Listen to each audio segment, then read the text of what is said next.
Sheriff Delane will speak after Chief Knott, and Leo Weicker will speak there towards the bottom with our business districts.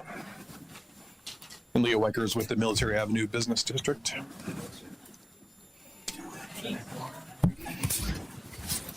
Yes.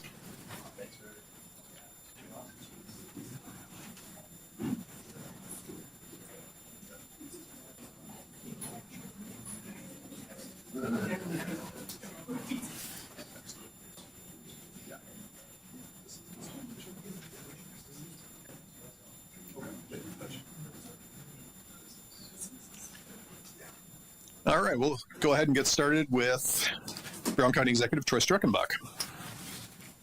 Great. Good morning, everyone.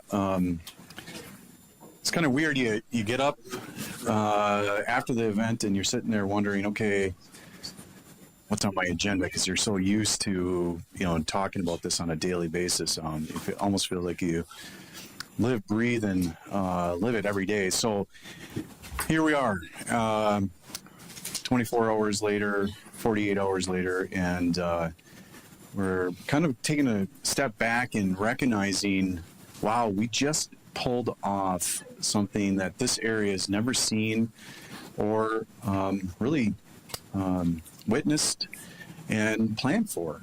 And quite frankly, I can't say enough for the whole team. I mean, there's so many individuals that were at the the planning stages. Obviously, we have a lot of speakers here today that'll speak more specifically to their area, and I'm going to try to leave it from a county's perspective, a higher level, and kind of speak from the county's perspective. Job well done to everyone that was involved, from the Green Bay Packers, Discover Green Bay, to all the local agencies, the municipalities. I know that, just one small thing, when we're thinking about all these people coming to our community, what are we doing to make sure that we put on the best display of our hospitality, to our welcoming nature?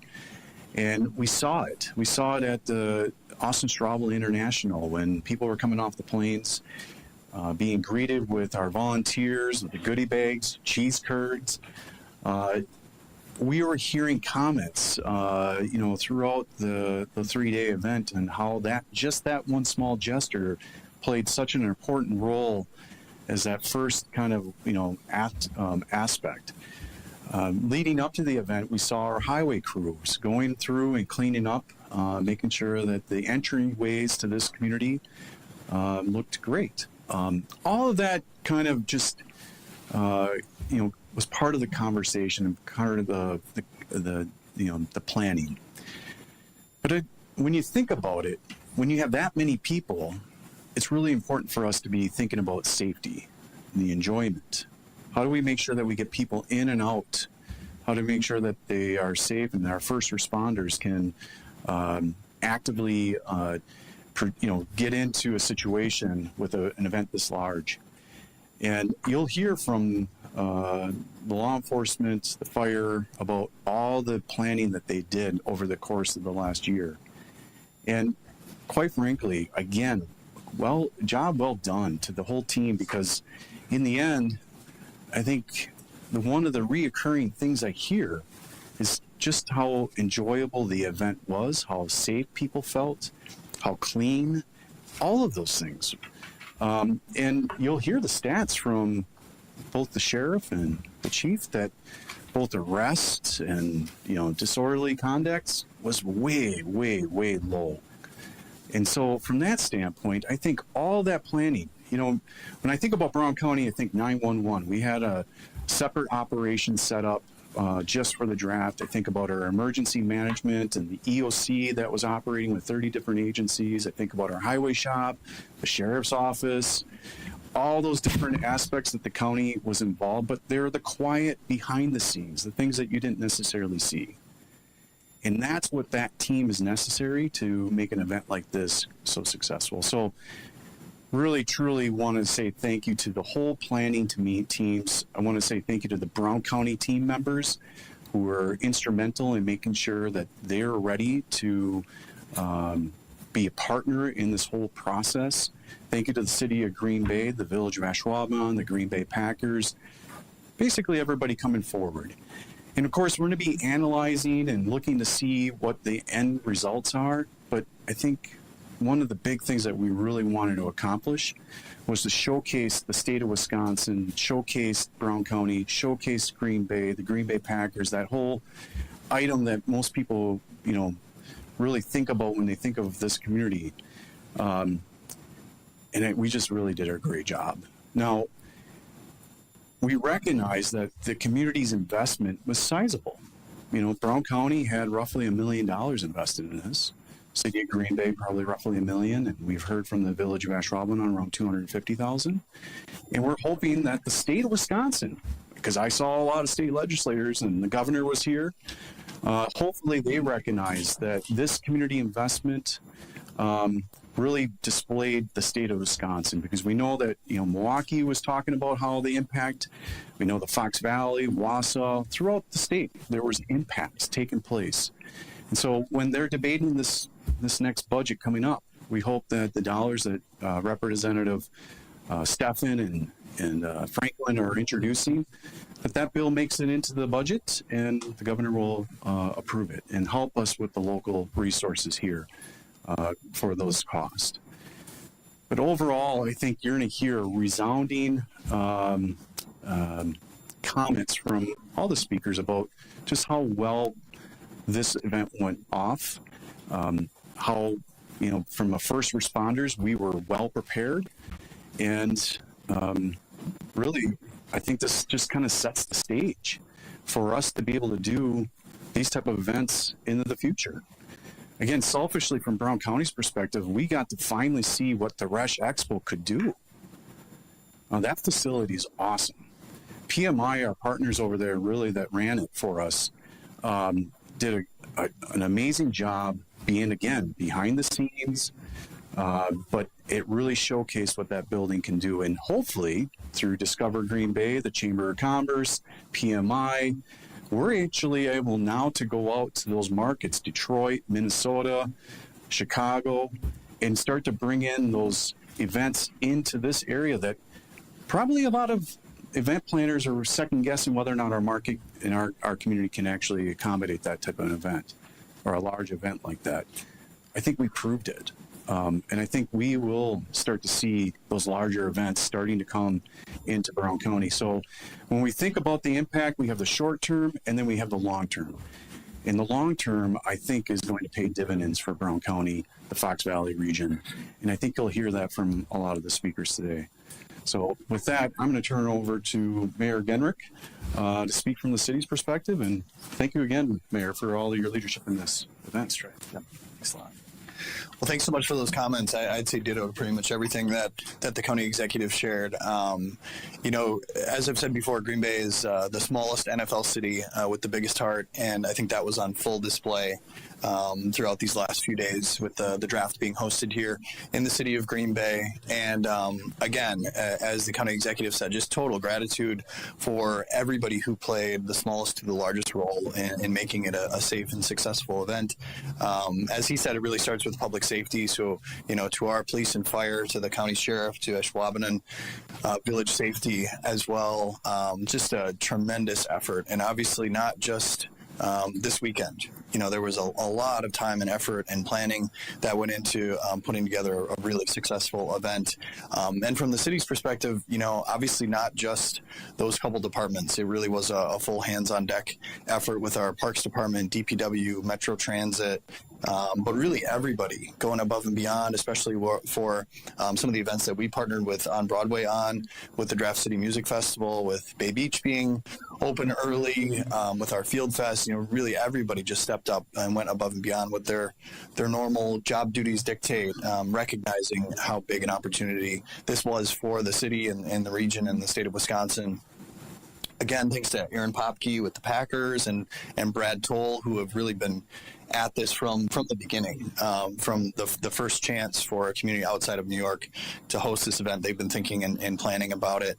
As I said yesterday in my public statement, Mark Murphy deserves an enormous amount of credit for believing in all of us, and believing in the city, in the region, believing that this was something that we could pull off and pull off really successfully. So kudos to Mark. What a great swan song. I don't know if anybody could ask for anything better, being within a few months of retirement.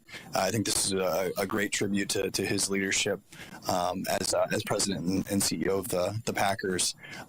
Thanks to just, our everyday community members who stepped up and acted as they always do, as really ambassadors to our community, welcoming people who might even be wearing the wrong colors, right? And there were a lot of wrong colors at the draft, but it was, it's a different environment as well. At Lambeau Field, typically there's a little bit more of a rivalry. I think everybody, wins the draft in their own mind. And so that adds to a little bit of a different dynamic, which I think was really fun too. To the NFL, of course, for pulling off another really successful event. I think people really enjoyed how things were laid out at Lambeau. We had a ton of people there, obviously 600,000 over the course of a few days, but it felt good. It wasn't congested. I think people felt really comfortable with how things were put together.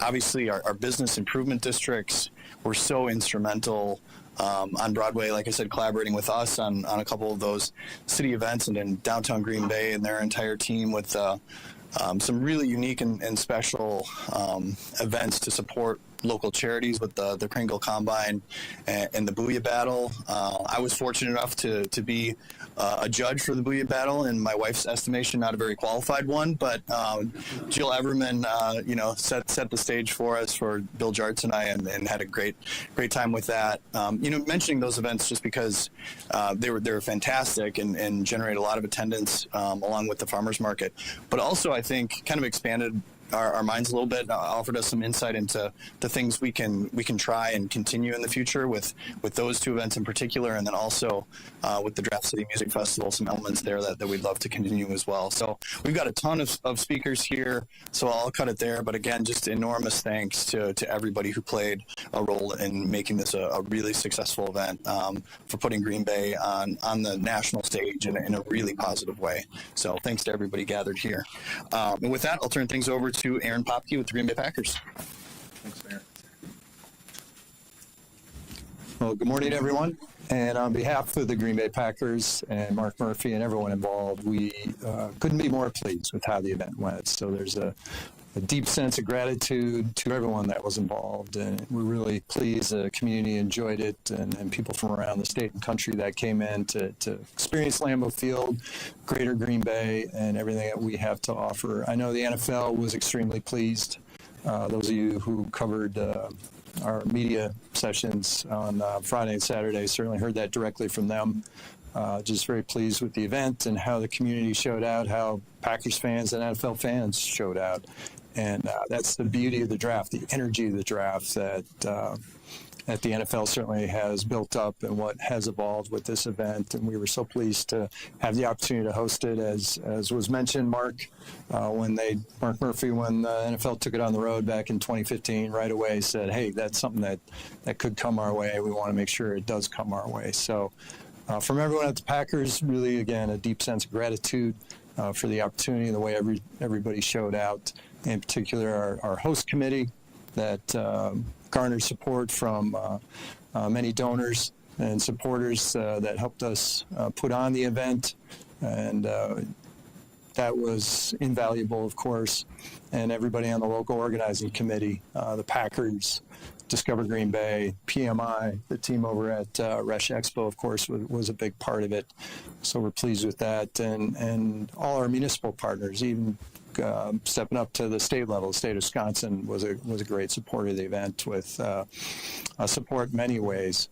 And, of course, City of Green Bay Mayor and all the folks here at the city that were so helpful, Brown County, Village of Ashwaubenon, all the other agencies that stepped up, whether it was public safety, Green Bay Metro Fire, and public safety folks with the other municipalities and the engineering and all the traffic folks and really everyone in that involved in putting the camps together. I think those of us at the Packers and the NFL really pleased with just the sheer collaboration that came together to support this event. I think, yes, we are the smallest market in professional sports, but on game days we show that. But this NFL draft was something to a much, much larger degree in terms of an event and resources that were needed. So everything that came together to support it just worked fabulously, and we're so thankful for that. And as was said, and probably be said again, this really proves that Green Bay is capable of these larger events, whether it's the NFL draft or other expositions or other festivals or shows that can consider this. This will be a legacy in that regard. Certainly we had a great weekend here, but moving forward with the Resch Expo and the way that the city and the great resources the city had to host these events, I think this further puts us on the map. We certainly heard that from the NFL. And the vendors that the NFL uses to put on this event, I think we opened their eyes in terms of the facilities and resources we have, but the teamwork that was displayed from everybody involved, I think will be a legacy moving on. And the way the city and community showed with the energy, I think that just furthers that great story that Green Bay is on a national and international stage with sports and what it means. So all those things come in to provide for a successful event and making memories. Just everyone involved that came to the event spoke of what a great time it was, and those memories will live on, and I think provide other opportunities for our community. Whether it's simple tourism or business development, those types of things. We've got a lot to look forward to moving ahead. And I mentioned public safety being a huge part of this, and our next speaker, I'd like to thank him, Chief Davis, you and your teams. Along with Sheriff and Chief Knott and Public Safety in Ashwaubenon and all the other agencies were just fantastic. Can't say it enough for what a great event and the collaboration that went into it. And I'd like to introduce Chief Davis. Chief. Thanks, Aaron. Appreciate you. Well, thanks, Aaron, and good morning, everyone. This is exactly where we hoped we would be at the end of this event, where I really don't have any big public safety issues to tell you about. Because it all went so smoothly. And, sometimes if you're doing it right, they won't know you did anything at all. And we did a lot of hard work behind the scenes to do our part to keep the event safe. Obviously, this event is much larger than just public safety. But, we had very few issues, a total of 58 police calls for service at the draft footprint, none of which were anything serious, mostly disturbances and drone incursions. So, find any city in the country with couple 100,000 people in it at any given time that has that low of a call load, and it just doesn't happen, right? So that's a good comparison, I think, to make. But this result was not by accident. We did two things that got us to where we are. We engaged in really, really detailed planning. Our planning process for this took over a year. I want to thank all the folks from all the different agencies, public safety agencies, transportation agencies, government and community entities that came together for the planning process. When you have a good plan, you really up your odds of getting good results. And then the other thing that we did is teamwork. Everybody worked together. There were no silos. I heard this feedback from all of our partners in this adventure that one thing that really distinguished us from other events like this is how well all of the different agencies involved work together. And we do that all the time on a daily basis here. We're a relatively small public safety community here, but when we come together, we can do great things. And I think we just saw an example of that. So the last thing I would just like to say is I cannot thank our community enough, as some of the others have said here this morning. Green Bay stepped up, and our fans showed up. They had a good time, and they really showed how to do one of these events the right way. And in our day-to-day work here in the Green Bay Police Department, obviously we can't do it without the relationships and without the support that we have of our community, and we saw that on display at this event, and I think that's a big part of how we got this result. So speaking of collaboration, I'll introduce one of our other key public safety partners in this event, Chief Knott from the Fire Department.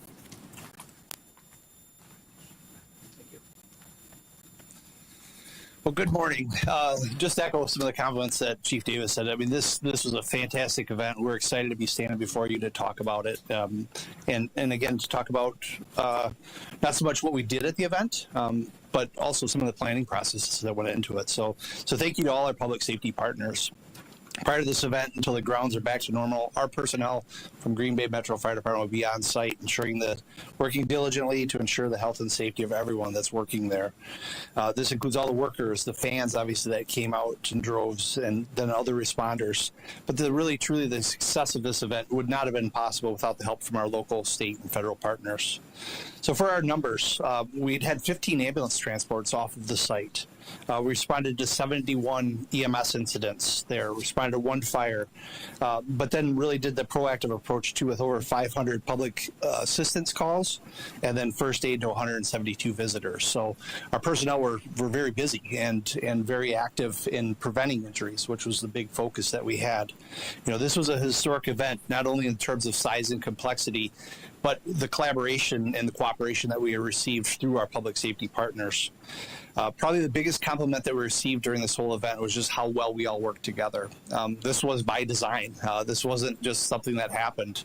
We utilized closely the National Incident Management System, or NIMS, to develop and plan and break down those potential silos that sometimes develop in incidents of this scope and magnitude, but just to really work collaboratively to make sure that we're approaching problems from multiple perspectives and all getting the buy-in to develop a successful plan. And it really worked. Our plans were robust. We had plans upon plans. Our teams, all the public safety partners that worked together on this, really made this unique approach to this, to develop and intentionally develop plans that were to address any sort of challenges that we may have faced. And like I said, it really worked. So again, thank you for everybody for this. And I place a lot of that credit on the success of this event in our planning process. So thank you to all our responders that worked. Thank you to our community who showed up and really proved to this nation and to the world what Green Bay is all about. I mean, it is absolutely a special place, something we're all excited and proud of. And like I said, we showed that on the world stage. So thank you. And also, like we proved, like it was said multiple times, we could handle events like this with relative ease. So we're excited about what the future brings, taking the processes and some of the lessons learned from this event and applying to future events. So thank you very much. And with that, I'll toss it over to the sheriff, who will also provide some remarks. So thank you, Sheriff. Thank you. Good morning.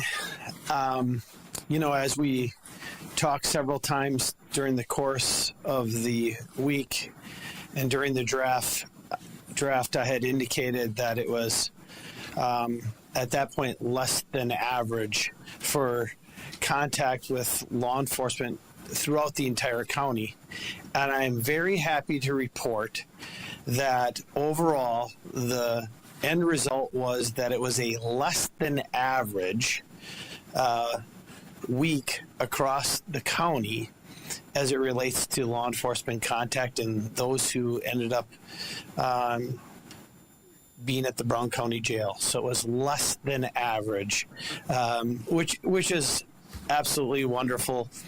So that trend continued throughout the week.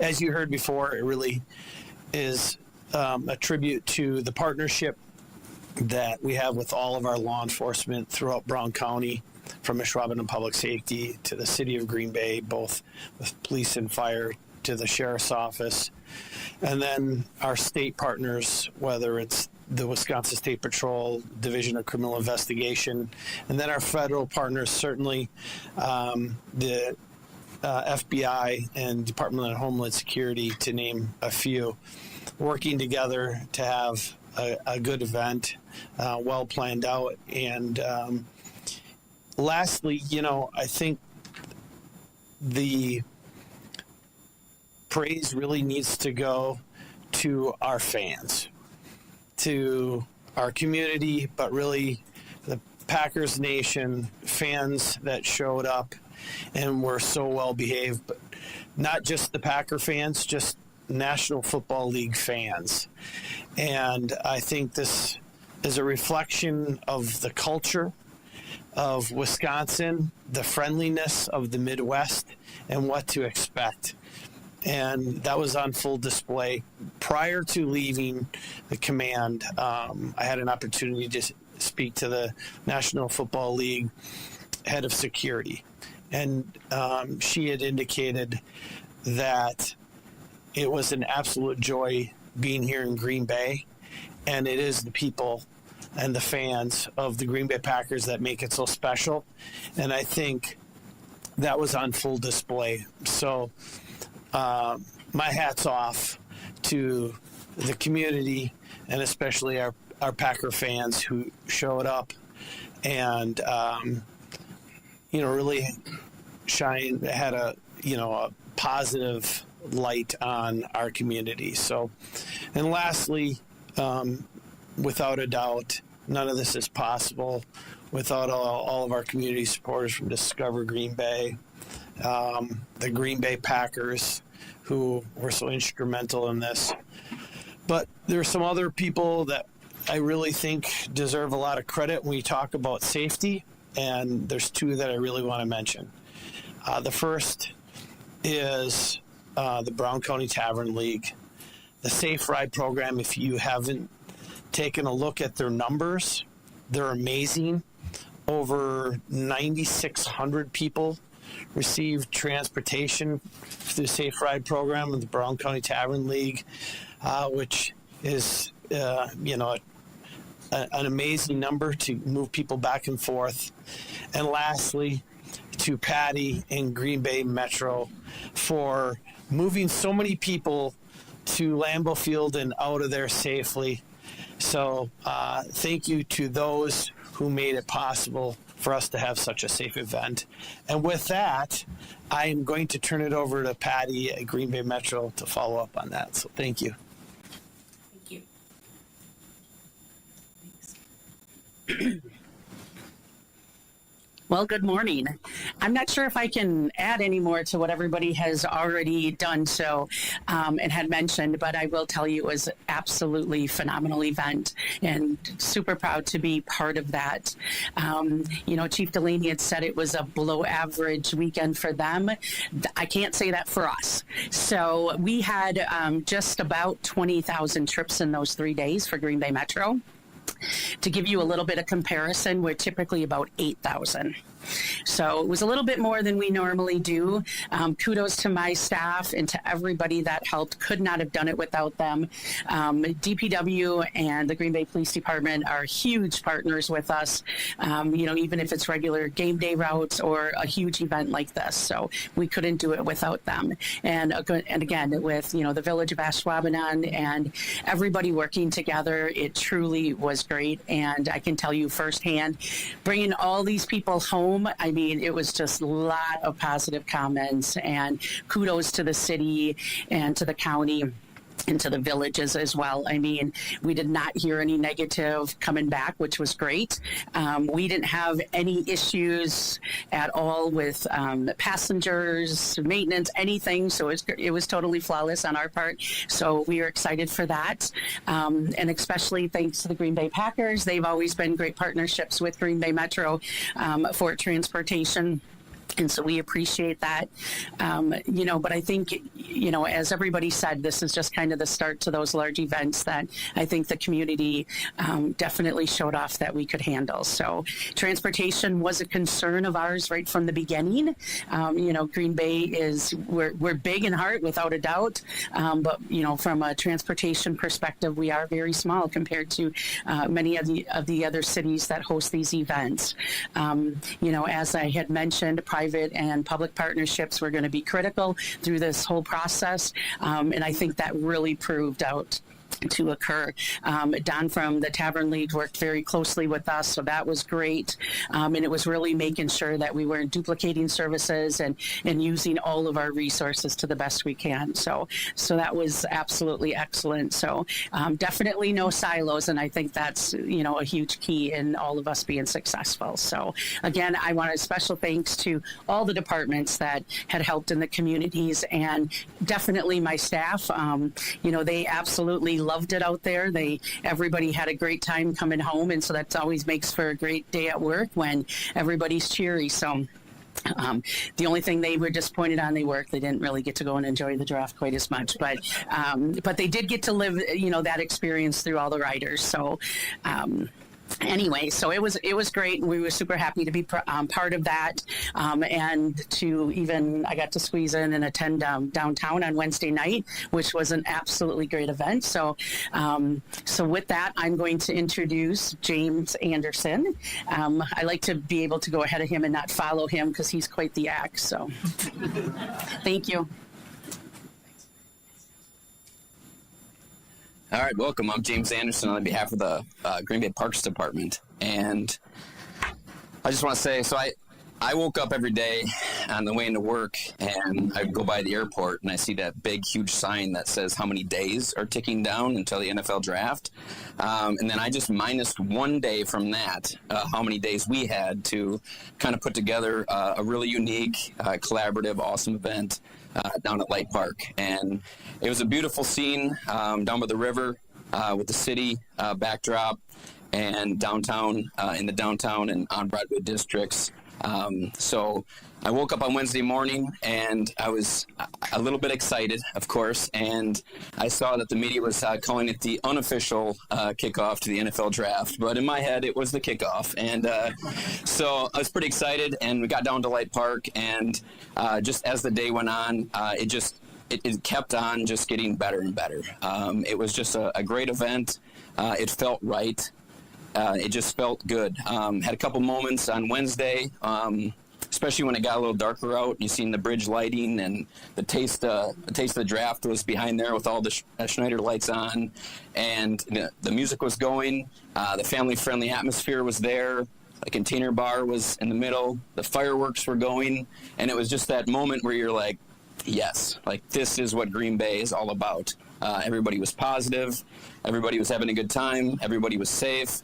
There was something for everybody at that event. The vendors had good traffic through their area. It was just all around a really great event.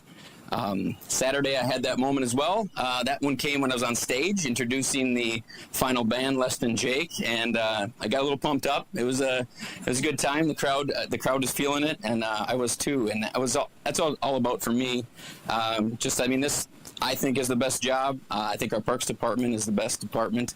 Of course, every department's awesome because, like these guys said, everybody worked so great together. Everybody was so willing to just step up and do whatever was needed. Everything from DPW, PD, fire, transit, every department down the line. Even other ones that aren't really maybe behind the scenes. When it comes to the financial stuff and all the permitting and all the things behind the scenes that happen that you don't really see when you're just out there having a great time. So kudos to everybody. Kudos to the Packers. When I touch base with Aaron and say, hey, can we do this? Can we put up the NFL teams and the flag and all this down at Light Park? And he was like, absolutely, what do you need? So just a really great event, great partnerships. It was great seeing everybody down there. I won't say anything about what will happen next because I've already been getting questions. Hey, when are we going to do this again? So I don't know. We'll ask the Packers to see what we can do. No, thanks to everybody. Director Dan Ditchai was great supporting on the phone early in the morning. Last minute things going on. And Allie Tutt was awesome from on Broadway. Of course, Mary Rohde's out there.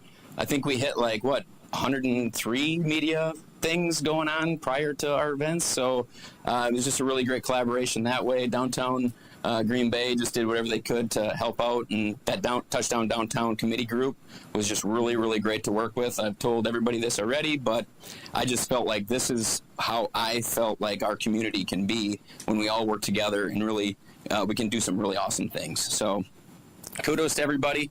With that, our other teammate in this, was on Broadway. Brian Johnson and his crew did a great job. So, Brian Johnson. Did anybody else catch James saying Schneider lights downtown? My heart beat a little faster thinking Schneider was moving downtown. Sorry. But we'll work on that. Yeah.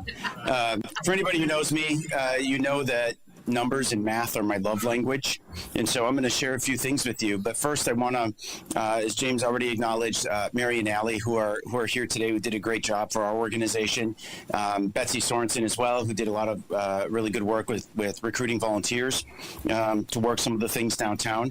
You know, our role in partnership with Downtown Green Bay was really twofold. One, how are we going to do the marketing, right? We know that you're not going to compete with the draft. That was never the intent and the goal. But how do you take advantage of that bump in foot traffic? And so we put together what we felt was a really solid marketing plan to communicate with the public, draft goers, visitors, and residents alike, that, hey, when you're done with the draft, before or after, come on down to downtown and visit some of our local and original restaurants and retail shops and some of the other things we have going on down there. And as James mentioned, Mary did a great job of securing over 100 earned media stories that not only talked about the events that we were doing, but their pitches to media that we oftentimes make to say, hey, how about a profile on this business? Can we talk about this service or this product that's really unique and interesting? And so our job was really to profile and put our best foot forward the businesses that exist in our district that we really wanted to show off. And when you think about visitors, when they go to different communities,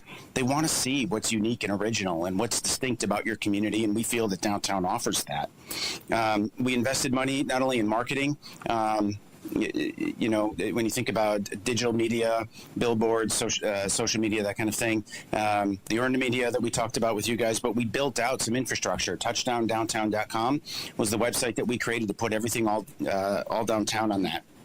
And it really kind of helped us get the word out in a centralized place about everything that was going on in our immediate downtown area. And we thank Downtown Green Bay for that partnership as well. We said from the very beginning that if we cater our programming to residents, the visitors will follow. And it kind of buffered us in a way because you're not relying exclusively on visitors then. Right. And we knew that we wanted residents to be able to take advantage of the great things that were going on in our community. And we knew school was closed. We knew there were some other things that were going on to disrupt their day-to-day lives. And so this was even kind of a way to give them a little bit of a vacation while they were here. And so we were very intentional about the programming in terms of the way we curated it, but also the infrastructure and the way we built that out. As many of you know, there was free parking on the weekends and on nights downtown. We had the free shuttle service. I had the opportunity to ride that thanks to Pippa, who was our bus driver. But that was a very nice location because I was able to actually walk downtown and visit the Color Bold Market before we hopped on a bus to get out of there. So and visit the draft. And so, you know, it was really thinking about how do we get people in and out, and that was a big part of that solution. So recognizing that organically people aren't just going to come downtown. Right, you have to put together a plan. And part of that was the events, the Draft City Music Fest, many of the things Jeff's going to talk about, but the marketing strategy, the free parking, and many other things that we really worked on. The Draft City Music Fest attracted over 15,000 people over that 2-day event, and we intentionally chose the shoulder dates, right? We're not trying to compete with the draft, but we knew if we created an elevated experience, that was not only the unofficial kickoff of the draft, but also the celebratory ending to the draft. We knew that we'd have an opportunity to pick up people, and we did just that. We had over 15,000 folks that attended, which created over a $600,000 economic impact for the downtown area. To put a little more perspective on that, the downtown area from Wednesday to Saturday had over 116,000 visitors from 44 different states with an average stay of 155 minutes. And that's an important metric that we track because obviously the longer people are staying downtown, the more businesses they're visiting and the more money that they're spending. It's important to acknowledge that economic impact comes in microdoses, right? It is not a get-rich scheme, and it comes in different ways. It would be obvious, I think, to most folks that those who stand the most to benefit are going to be in that immediate vicinity of the draft area, right? That's logical to assume that. Our goal was to really make sure that we were addressing the periphery of that area and to experience some of that residual impact that can come oftentimes in economic development when people are visiting our community. And so a lot of the business that we spoke to were very grateful for the program activity that we did because they knew it added some additional bump to what they were doing. and of course, just ultimately people that were coming, not only before the draft, but those that stayed after. We have to remember there were crews that came in to set this whole thing up, right? And they stayed in hotels and they ate at our restaurants for many weeks prior to the draft. And you won't see that, right? Because it's just one person or two people or a small table, right, that's coming through. But it adds up in aggregate. And I think that's sometimes really hard to frame with economic impact, but it's what we do every day. And so we're really grateful for that type of impact that has occurred on both ends of the draft. And I just kind of want to finish with one thing. Detroit threw a little shade our way. I don't know if you guys caught that. And I like a challenge, and I think it's fun. So as the Detroit Press pointed out, Green Bay fell up short again after the first day of the draft, only attracting 205,000 visitors to their 275,000. And as you know, when the numbers came in, 775,000 is the record. I think we're at 605 unofficially. Roughly? Yeah. So as I, of course, quipped back with Detroit, that would be the equivalent for Green Bay of having a population of 3.4 million people, which of course we do not. So that means proportionately we outperformed Detroit by 937%. I like math. So Detroit, the clock is on. It is your turn. Thanks. Oh, Jeff, are you emceeing? Okay, Jeff Merkis with Downtown Green Bay.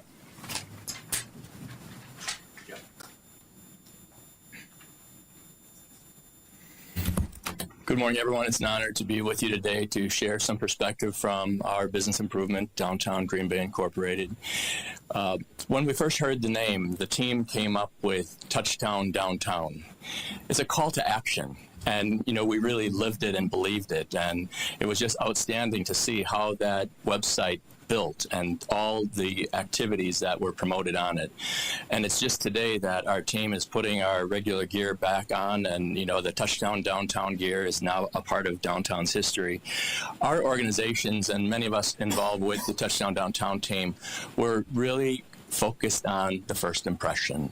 We were part of the welcoming team. We knew that people would be coming from all over the country, all over the world, and that all eyeballs in the world, 50 million or more, were going to be watching the smallest city in the NFL franchises, put on an NFL draft for people to remember. And it was wildly successful from our perspective. We wanted to focus on the quality of life. We wanted to give people experiences and show what Green Bay, Wisconsin is all about. So activation and first impressions were really our biggest focus. From the standpoint of, some of the events that we were affiliated with, the Packers, the Living Packers Heritage Trail, the WBAY Battle, the Kringle Combine, Saturday Market Draft Edition, and the Draft Day 5K. There was something for everyone throughout.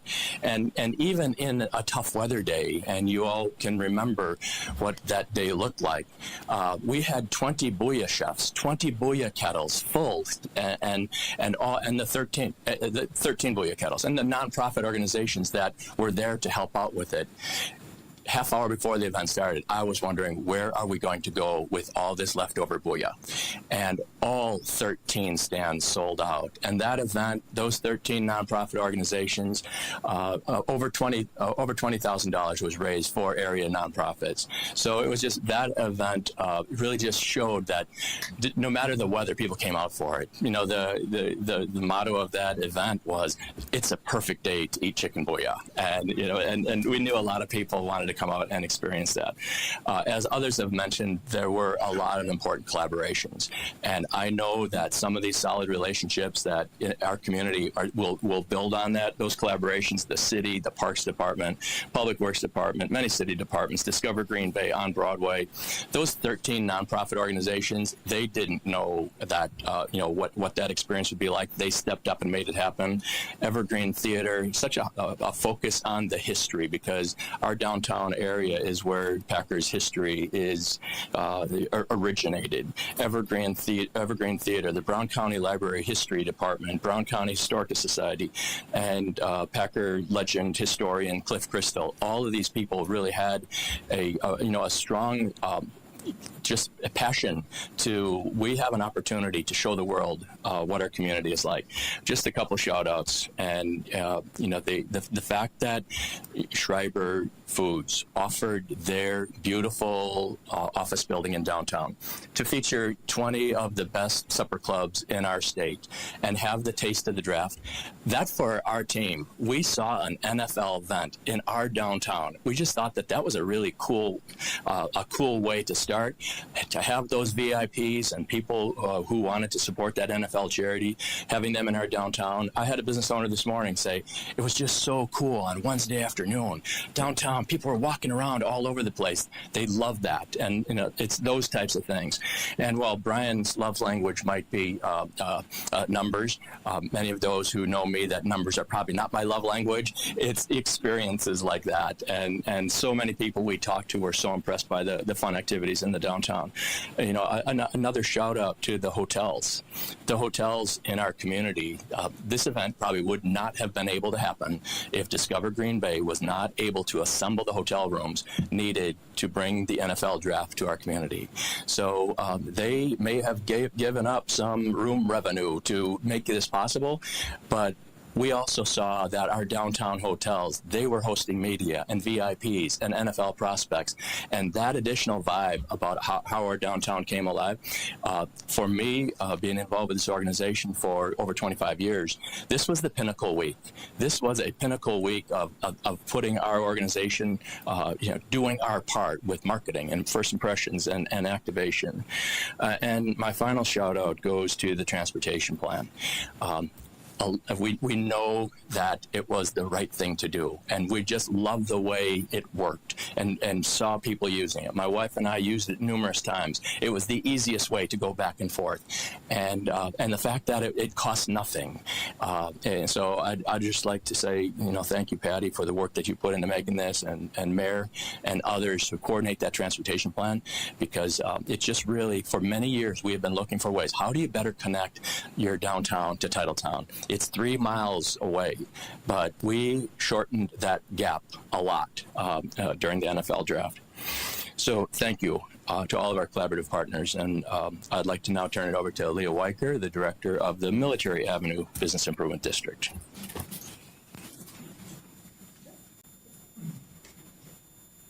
Hi, Leah Weicker with Military Avenue Business District.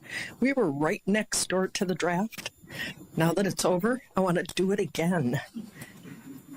Aaron, I think we really were able to showcase our city, and we have great food, great beer, great people. The partnerships that were made in this event were amazing. Even our business district, we ended up having people come together that hadn't met before, and we all worked together to try to showcase our district. And I think it was very successful. The vibe at our tailgate party next to the entrance number 1 was just vibrating. Super positive. I think we heard from the police department about lack of major issues, and you could feel it just people were just positive about everything. And that was so exciting for us as locals to see. I hope people come back again and visit and really explore more of Green Bay. Again, people, food, and beer. Thank you. All right, with that, we can move into questions. Anyone, all of our speakers are here. For Brian or for Jeff, and when you guys talk a little bit about if the numbers, the 116,000, Brian, you talked about, if that met expectations or if that was lower, or kind of where you were, and kind of in terms of economic impact, if this did what it expected to, or if there's a little bit of a, first time through that, now we know where we're at. Yeah, I think for us, look, we could have done nothing. Right, and we could have had a scenario where we had fewer people than what turned out, and so we're grateful for the partnership, working with the city, the Parks Department, Downtown Green Bay, to really make sure that we did our part to make downtown an attractive place to visit. And we always think about the impact to our businesses. That's always important, and part of what obviously tells a great story about your downtown. Would we like more? Who wouldn't? right? But I think sometimes it's about aligning expectations with what's practical. And I think from our perspective, as I mentioned before, economic development economic impact comes in microdoses, and some will benefit heavily and others might not as much. But we have to look at things in aggregate. And while this event might have had a certain type of impact in our businesses, the next event might have the totally opposite impact. And so as a community, I think we need to be really focused on how do you execute a world-class event like we did, so that, as has been talked about, that other organizations, other entities say, hey, if they can pull that off, then they can pull off my convention or my conference, and those things will continue to come back to Green Bay and benefit all of our businesses in different ways over an extended period of time. So I think for us, we feel it exceeded our expectations, but recognizing, right, that there's things to learn and opportunities to take advantage of when we work with other partners into the future. Is there another question for? I think you just get to answer. From some of the businesses I spoke with, no one really knew what to expect, and there was a lot of hype, and so some businesses did indicate that maybe from a staffing level they may have had more staff than were needed, and they made appropriate adjustments. A few of the businesses I spoke to, they said we benefited by all the activation and the things happening downtown. If you just think for a moment, what if none of that would have happened, and we would have just been here to support and keep our downtown neat and clean? So the activation helped a great deal. The transportation helped a great deal. So some businesses from a staffing standpoint, they needed to make some adjustments, and they were very pleased. I talked to a small retailer a block away from the activities who said in 3 years of business, this was our biggest day ever. And so it was great to hear some of those stories. It is true that some businesses do better than others, and but overall, we were very pleased with the business development activities in the downtown district, and we will be surveying our businesses in the weeks ahead with On Broadway to what can we learn from this, and because we want to do it again. For the public safety team, I want to give you all opportunities to answer, but I know obviously when we headed into this event, the estimations for the attendance that Green Bay was going to have was around 250,000. We surpassed that by a lot. 600,000 people came to this event. How did that impact your guys' public safety plans? And obviously it's a lot more than we were expecting. So can you just talk a little bit about that and how that impacted the public safety side of things? Sure. From the police side, again, that just goes to the planning process, making sure that we had enough flexibility in the plan to be able to cope with the number of people that we had. One thing that did do for us was it caused some issues just with crowd density and movement of large numbers of people through the venue, but we fortunately had a plan in place for how we would deal with that. You may remember a little over a year ago, we formed our mobile response team, which is a group of police officers on bikes. And so we were able to use them in and around the footprint specifically just to go deal with any of those kind of unexpected issues that came up. So it worked out pretty well. Sure. And then on the fire end, we realized and we broke it up geographically. So no matter where those people are, we had teams in place for those. And so, we could flex. We knew like as the draft experience actually started or the theater was actually active, we'd move people from the Titletown area over to that. So we had a robust plan and also bringing in other city resources if we needed to. We had upstaffed our resources citywide so we could rotate crews in if we needed some additional staffing. But like I said, the plans worked, process worked, and we're overall very successful. Can you guys also talk a little bit about just how things went over the weekend outside of the draft footprint? I know obviously we have these numbers from what happened inside that campus, sure. But were things moving smoothly in the rest of the city, county, and things like that? Short answer, yes. Everything, was kind of an average day in the city. We did see a few less calls for service, but again, that's what we expected with all the population at the draft. So all in all, we were lucky that, the whole city as a whole was fairly quiet. We did have some significant incidents or, some fires and some things that we had to deal with, but we had plans in place to deal with those very successfully. And from the police side, it was a fairly typical summer weekend level of busyness for the city. We had about 560 total calls for service over those 3 days, which would be a certainly not the busiest weekend we've seen. One thing that I found particularly interesting, though, is we only had 4 driving under the influence arrests over that entire time, which when you hear that 9,600 people took advantage of the Tavern League shuttle services and the thousands of people who took advantage of transit options for the draft, I think that really paid off for us. The results, a lot of James doesn't want to talk about what's next. But how do you continue to build on this momentum that you have, and I guess what is next? There's a lot of talk about bringing other events and things. What does that look like, and really what is next? It doesn't have to be for James. There's a mayor looks like he wants to, not only bringing in events, but I guess continuing events that were successful during the draft in the future for just the city. Right. Well, I think a number of people have touched on this. Just to note that, going through the experience of the draft kind of opens up your imagination to how you can plan similar events in the future. So just the way that the NFL and the Packers kind of organized the campus over there, to me was a little bit eye-opening just in terms of the scale of an event that could simply just fit in the Packers Lambeau Field parking lot there. Also, obviously for us specifically, the Draft City Music Festival I think was a great experience, a great partnership. Obviously, we partner with a lot of community organizations on a regular basis, especially our business improvement districts.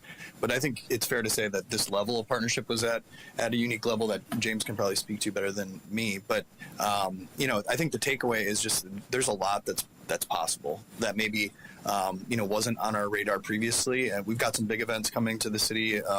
Maybe one of the most prominent will be the Badgers Notre Dame game in 2026. And so I think even starting now to think about what we can do from the city's point of view, again, to leverage that event in a similar fashion to how we worked with the NFL draft is a big takeaway for me.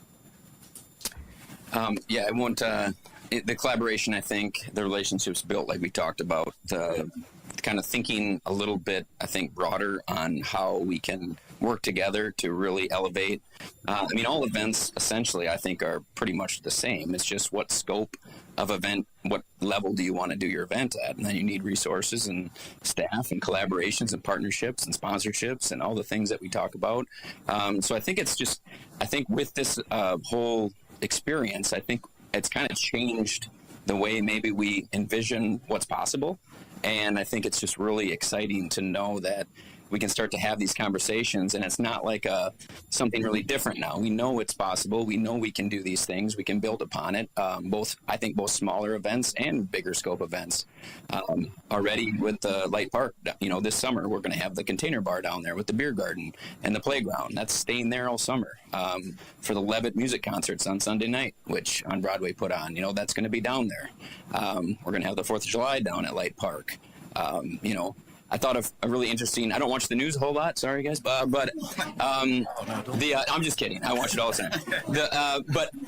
I did pick up a couple stories after the draft. I was kind of curious, with it being handed over to Pittsburgh, kind of what they were envisioning, and they talked about how they're going to activate their stadium area. But then the next thing they said is they're going to activate the park that's down there and bring people together. So being a parks guy, I was like, right on. That's what you want. Parks are a place where people can come and feel comfortable and enjoy all the different things, and everybody's included. Everybody's able to do that. So I just think that I think there's a lot of possibilities. Honestly, I'm trying to just enjoy kind of what we did and kind of celebrate and kind of bask in that for a little while, but I pretty much guarantee that we're going to be having some conversations about kind of what it looks like going forward and how we can, like the mayor said, take advantage of some of those bigger things, but also do some things in the meantime to bring people together. At Draft City Music Fest, I mean, I talked to people from all over the place. It was a really great mix of local people coming in for the draft and also people coming just for the concert. So it was kind of a great mix. I talked to these guys after Wednesday. They came from Chicago. They were like, man, I didn't know Green Bay was like this. This is so cool. The bands afterwards that we talked to, some of them have never been to Green Bay. I was getting texts from them saying, like, we need to come back to Green Bay. Like, you guys, it's just a great feeling in Green Bay, and it was a great experience for them and the concert goers and the people that came for the attendees and stuff. So I think there's a lot of possibility going forward. Is there ever any doubt, I guess, or any concern that Green Bay, I mean, it sounds like this was a huge confidence boost that as the small city we can do these big things. Was there? Never. Nope. No, I mean, I was joking with somebody not too long ago that, you know, I think one of the biggest fears for our public safety team was like 1 million people were going to show up at Lake Park. You know, my biggest fear was like nobody shows up, right? So I mean, yeah, there's a lot of anxiety when you're planning for an event of this scale. But you know, I think the planning that especially that our public safety engaged in really set us up for success.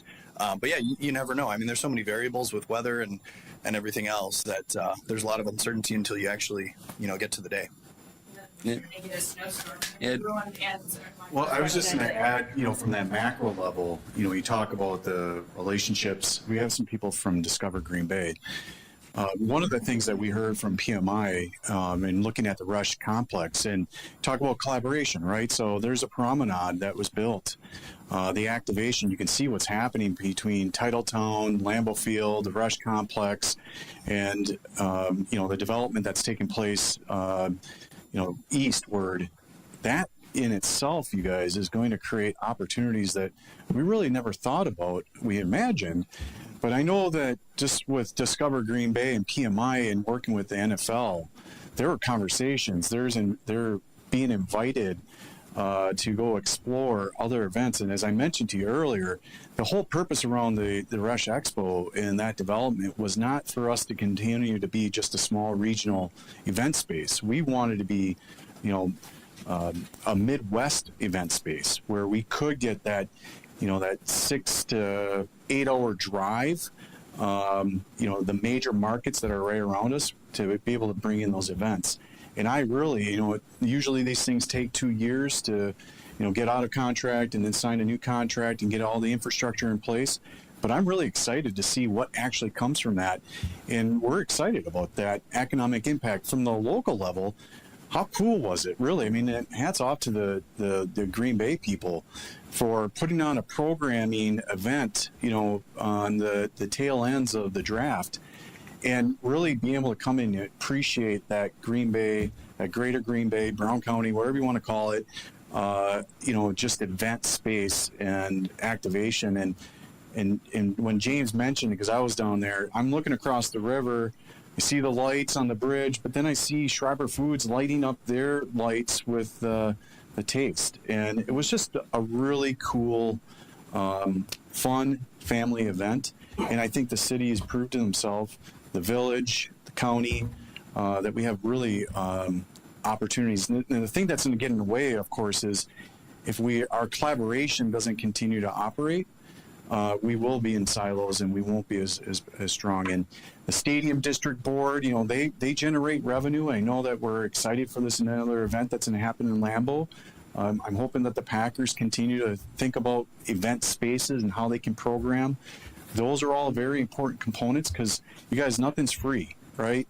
We learned from the Jehovah's Witnesses that when they bring their event here, they will tell you to the how many rooms they're going to be taking, how much money they're going to be spending in your community, when they're going to come into your community as far as the dead time, and what they're going to mean as a community impact. And they look for a contribution. And so I would imagine that to be able to bring in these large events, it's going to take all of us together to figure out how to make it happen. So I think it's going to be a great opportunity for us to showcase the larger and then reach out into those large markets that we historically have never been able to get into.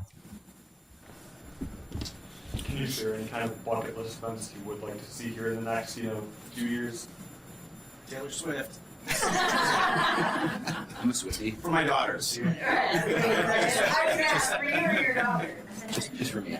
Yeah, I don't know if I have any bucket list events that are top of mind. Obviously, there's the Super Bowl always comes up. That's just really not in the cards. I think it's fair to say for us to be able to host another draft or another event of this scale, to do in collaboration with the Packers some more friendly matches. I think that was a great experience that we had a couple years back with the soccer match at Lambeau. Like I mentioned, we've got Notre Dame and Wisconsin coming to town, so really engaging in some early planning to make that as special as possible for those visitors.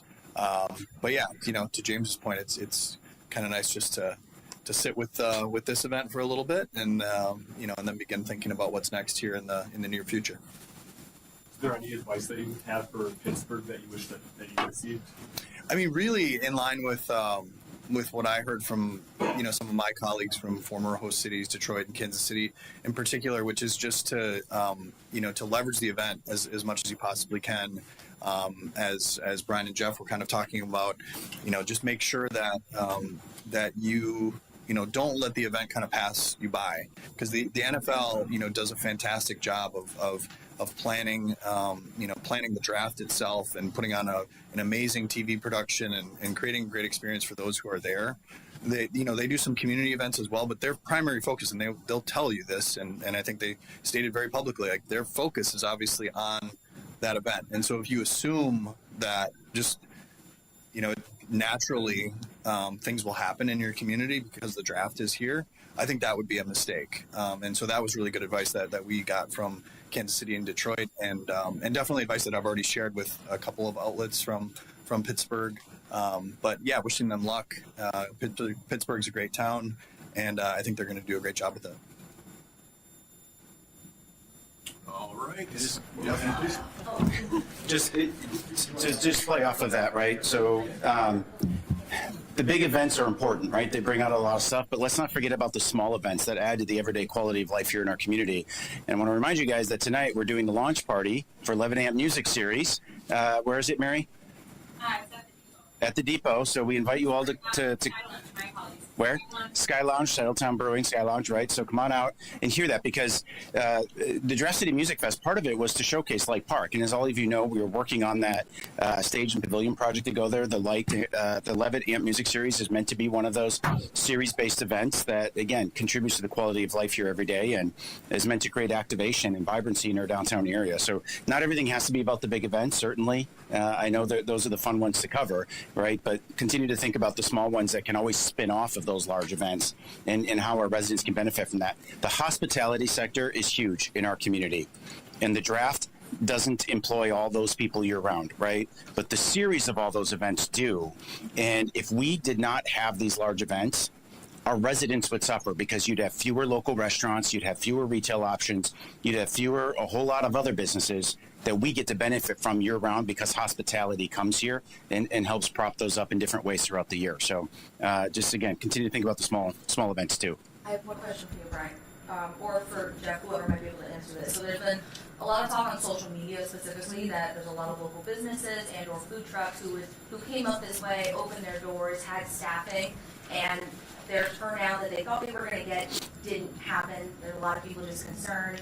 Anything in regards to that? Yeah, I think it goes back to the comment I made before, right, which is expectations versus reality and what's practical. And I think a lot of folks saw an opportunity here, and that's wonderful.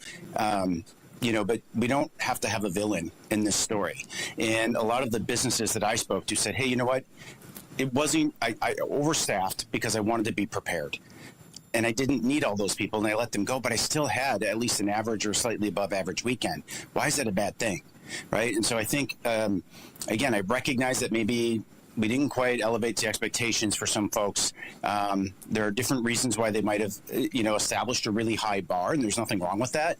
But in the hospitality sector, if you've ever worked in it, you know that these decisions are made every single day.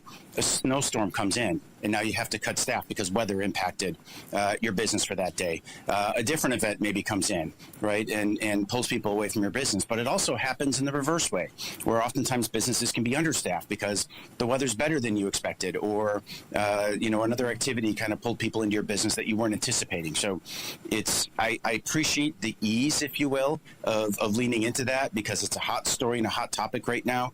But we have to look at things, and see the trees for the forest and really see big picture. And this is going to have a much greater impact for those small businesses long term than maybe it might have had just the week of the draft.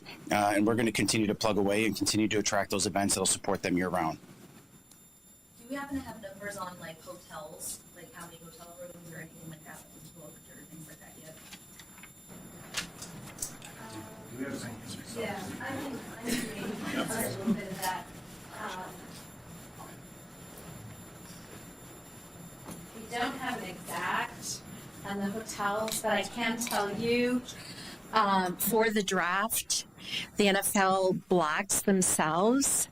The majority of our hotels in Green Bay gave up 85% of their inventory to accommodate those room blocks. So we are very, very thankful for them for doing that. We don't have a total yet. It's a little bit too soon, but those numbers will be coming. Could you repeat that percentage one more time? 85%. Yeah, the remaining 15% they could sell to the public or whomever. So the hotels in Green Bay really kind of, we say, laid on the sword for all of us, because not only did they give up the majority of their hotel rooms to the NFL for their room blocks, they gave them up at a reduced price. So. Anecdotally, how was it? Were we at capacity? Were we close to capacity? What happened with that additional 15%? We were pretty much at capacity. Again, we don't know the occupancy numbers quite yet. We probably will know them in the next week or so. There were always a few out there that were available, but again, depending on what price point they were at, made all the difference in the world. So.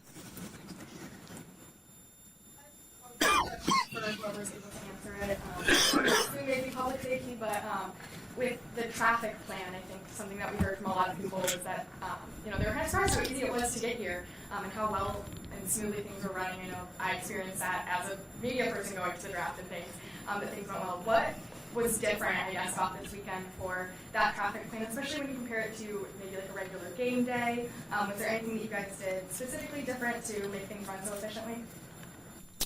Sure, we had a lot of help with the traffic.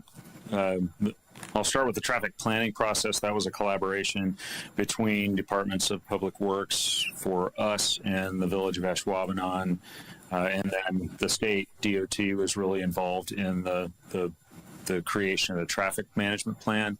And then the Wisconsin State Patrol really stepped up in a big way, and they just managed it. Their staff took care of all of the different traffic posts. And I think what made that a little different than a Packer game is everything region-wide was integrated at the state level. You're right, the traffic aspect of this event was one of the pleasant surprises. Just a couple of things. This has already been said, obviously, but just to note Metro Transit's involvement here and Tavern League with their safe rides, and then just with how the event itself is structured. I think Aaron has talked about this in the past, but it's not like a football game where there's a hard start time and a hard end time. Depending upon whose pick you're there for, and if you're going to go to some of the events earlier on in the day, or if you want to stay till the end of it. It's just, I think it's fair to say that the start and end times are much more flexible, and you see people kind of moving through there at more irregular times versus start and end. And so I think that helped a great deal with congestion on the roads. Yeah. All right. Anything else, anybody? Maybe for Aaron. I guess, just looking ahead, do you think that the Packers would consider another bid on the draft? And I guess, what would that, kind of formulation of the bid, where would that process even start? Packers and the NFL were extremely pleased with how the draft played out. And I think I'll borrow James' line. I think we're going to all of us, I think, are all, very gratified, I should say, have a lot of gratitude toward everything that went into it, from the players that were involved with respect to all the pieces we've been talking about today, to the fans, everything, how it came together and how people turned out and the energy that was displayed. And I think various people spoke to this, how this will be a legacy moving forward, with the opportunities that were here and business development and the visitors that were here that really caught that excitement and that energy. We see that all season long through our games, but this was a different type of event, a different type of energy that hopefully inspired people to come back and take in the things that we all spoke of. And even, New North had a group of site selectors in, which they do, various times through the year. But, we tried to leverage this event in a ton of different ways. So I think now we'll try and emphasize that and have that be something that builds some momentum toward many different things. With respect to other events, I think, we're going to continue to do the things that we do to try and bring in different types of events. The Notre Dame Wisconsin game was mentioned, coming up in a couple of fall of 26. We continue to pursue international soccer and the friendly matches, those types of things. Concerts are something that we're always talking to promoters about. So we're going to focus on those things. I think our community shown in a brighter way with this event and all the things that we're capable of that have been spoken of today. And other NFL events, I think it's too soon to tell. I think that question was asked of John Barker with the NFL, and he was excited to see what day 3 was going to hold for the event, and that surpassed people's expectations. So we had a successful event, and those things are down the road, and I think we'll reflect well on this and see where things go. So that's a yes. I'll defer to the NFL. Good question. All right, very good. Thank you, everybody, for coming, and thank you to all of our speakers. Good. Thanks, everybody. Still.